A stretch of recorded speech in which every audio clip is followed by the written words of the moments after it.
Check out my entrance to Green Island High School, all the way in Hanover.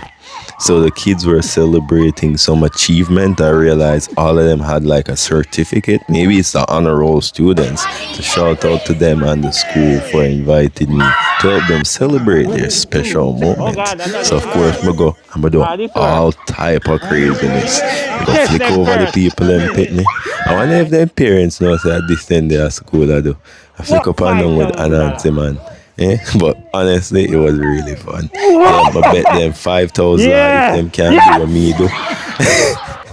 And when the cameraman do, I don't know if you can do hospital it, was closed, but we have to stop them because I don't know what they're doing. And then I said 10,000 if you do what the cameraman do. Still couldn't do that. So we have a winner. So we do a handstand challenge and the girl actually won. Yeah? And she get the money.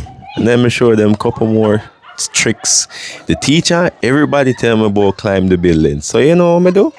Climb the building. And then I jump off. Even though I don't have insurance.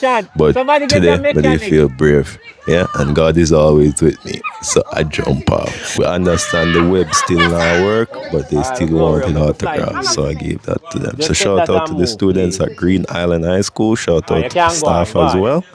Big up on yourself. And maybe see you guys another time.